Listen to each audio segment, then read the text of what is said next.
កម្លាំងកងរាជវុធហត្ថខេត្តបញ្ជូនជនសង្ស័យចំនួន14នាក់ទៅសាលាដំបងខេត្តបន្ទាយមានជ័យពាក់ព័ន្ធទៅនឹងករណីជួញដូររក្សាទុកនិងប្រើប្រាស់ដោយខុសច្បាប់នៅសារធាតុញៀនកាន់កាប់ឬដឹកជញ្ជូនអាវុធដោយគ្មានការអនុញ្ញាតរួមភេទជាមួយនឹងអនិច្ចជនក្រោមអាយុ15ឆ្នាំ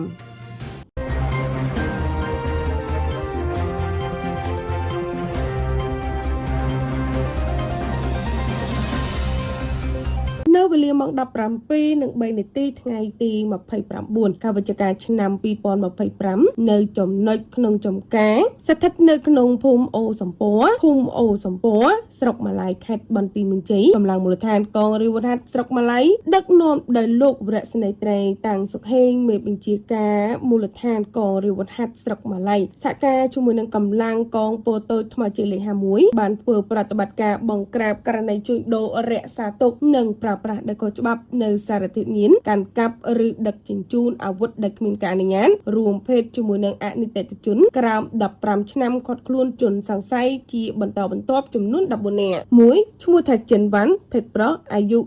45ឆ្នាំជួញដូរសម្រួលឲ្យប្រើប្រាស់និងប្រើប្រាស់កាន់កាប់អាវុធរួមភេទជាមួយនឹងអនិច្ចជន2នីសុគីភេទប្រុសអាយុ28ឆ្នាំរក្សាទុកនិងប្រើប្រាស់3ហឹមសុកវៀនភេទប្រុសអាយុ31ឆ្នាំប្រើប្រាស់4យុនធឿនភេទប្រុសអាយុ40ឆ្នាំប្រើប្រាស់5ច័ន្ទសុខាភេទប្រុសអាយុ41ឆ្នាំប្រើប្រាស់6ហៅទិជារិទ្ធហៅសណ្ដែកភេទប្រុសអាយុ29ឆ្នាំប្រើប្រាស់7ឈ្មោះថាយាតូចភេទប្រុសអាយុ25ឆ្នាំប្រើប្រាស់8ឈ្មោះថាឡុងកំងៅភេទប្រុសអាយុ34ឆ្នាំប្រើប្រាស់9ឈ្មោះថាសជ្រឹងភេទប្រុសអាយុ51ឆ្នាំប្រើប្រាស់10ឈ្មោះថាមុតឌឿនភេទប្រុសអាយុ46ឆ្នាំប្រើប្រាស់11ឈ្មោះថាយ៉ាន់ច័ន្ទរីហៅគោភេទប្រុសអាយុ31ឆ្នាំប្រើប្រាស់12ឈ្មោះថាលឹមសុធាភេទប្រុសអាយុ43ឆ្នាំប្រើប្រាស់13ឈ្មោះថាឈិននាងហៅសាភេទស្រីអាយុ23ឆ្នាំប្រើប្រាស់14ឈ្មោះថាដាំច័ន្ទណានភេទស្រីអាយុ14ឆ្នាំប្រើប្រាស់នៅក្នុងប្រតិបត្តិការនោះកម្លាំងជំនាញ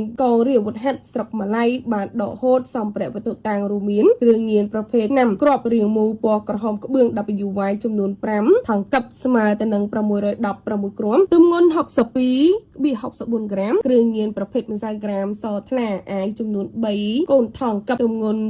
6.74ក្រាមកំភ្លើងវែងចំនួន2ដើមប្រភេទ AK47 ស្វ័យបន់ចំនួន1ដើមប្រភេទ CKC ចំនួន1ដើមស្នាប់បាញ់គ្រាប់ឃ្លីដែកចំនួន1ដើមបងកំភ្លើងចំនួន2គ្រាប់កំភ្លើងប្រភេទ AK ចំនួន144គ្រាប់ដាវសាមរ៉ៃចំនួន1ដើមទូរស័ព្ទចំនួន14គ្រឿងរួមនឹងថង់សម្រាប់ច្រកគ្រឿងញៀនមួយចំនួនហើយនាំមកកាន់មូលដ្ឋានកងរាជវុធហត្ថស្រុកដើម្បីសួរនាំតាមនីតិវិធីលោកវរៈស្នេហ៍ត្រីតាំងសុខហេងមេបញ្ជាការមូលដ្ឋានកងរាជវុធហត្ថស្រុកម៉ាឡៃក៏បានដឹងថាក្រោយខាត់ខ្លួននិងសួរនាំជនសង្ស័យបានឆ្លើយសារភាពថាពួកគេពិតជាបានជាប់ពាក់ព័ន្ធដោយជាការចោទប្រកាន់ពិតប្រាកដមែនដែលផ្អែកលើចម្លើយសារភាពនិងមានវត្ថុតាំងជាក់ស្ដែងកម្លាំងមូលដ្ឋានកងរាជវុធហត្ថស្រុកក៏បានកសាងសម្រឿងបញ្ជូនមកកាន់បញ្ជាការដ្ឋានកងរាជវុធហត្ថខេត្តបន្ទាយមានជ័យចាត់ការតាមនីតិវិធីលោកវរៈស្នេហ៍តូព្រំធេងប្រធានមន្ត្រីស្រាវជ្រាវនិងបង្ក្រាបបទល្មើសក៏បានដឹងថាការបង្ក្រាបករណីខាងលើនេះក៏ទទួលបានការអនុញ្ញាតពីលោកឧត្តមសេនីយ៍ត្រីបានបិន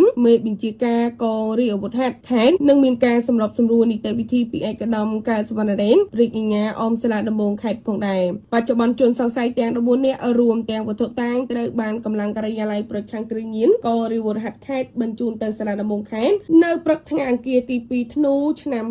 2025នេះដើម្បីអនុវត្តទៅតាមនីតិវិធីច្បាប់